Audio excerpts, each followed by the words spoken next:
இன்றைய நாளுக்கான சிந்தனை. மனிதர்களாகிய நமக்கும் மற்ற விலங்குகளுக்கும் உள்ள வித்தியாசம் என்னவென்றால் சிரிப்பு என்று சொல்வார்கள்.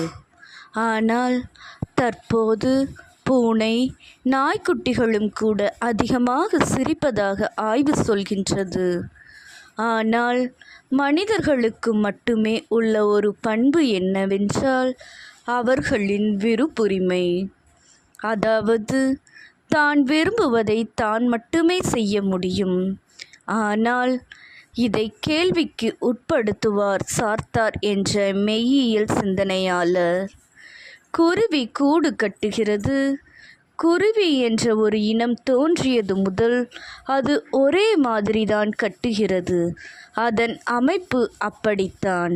ஆனால் நாம் நமக்கு ஏற்றவாறு விரும்புகின்ற அமைப்பில் கட்டுகின்றோம். இத்தகைய விருப்புரிமையை இயேசு தன் பணி வாழ்வில் நன்றாக உணர்ந்திருக்கிறார். அதனால்தான் தான் புதுமைகள் செய்கின்ற போது விமர்சனங்கள் எழுப்பிய பரிசேயர்களை அவர் எதிர்க்கவில்லை. அதன் அடுத்தபடியாக தன் பணி வாழ்விற்கு அழைக்கும்போது கூட யாரையும் கட்டாயப்படுத்தவில்லை. மற்றவர்களின் உரிமையை அவர் மதிக்கிறார்.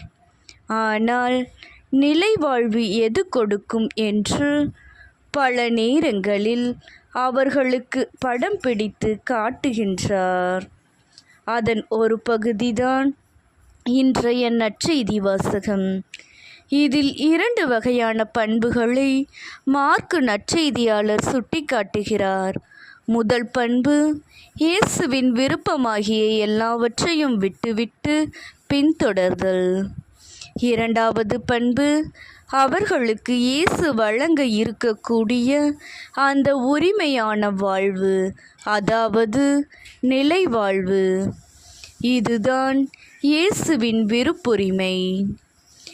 நம் வாழ்வில் விருப்பம் எதை நோக்கியதாக இருக்கின்றது?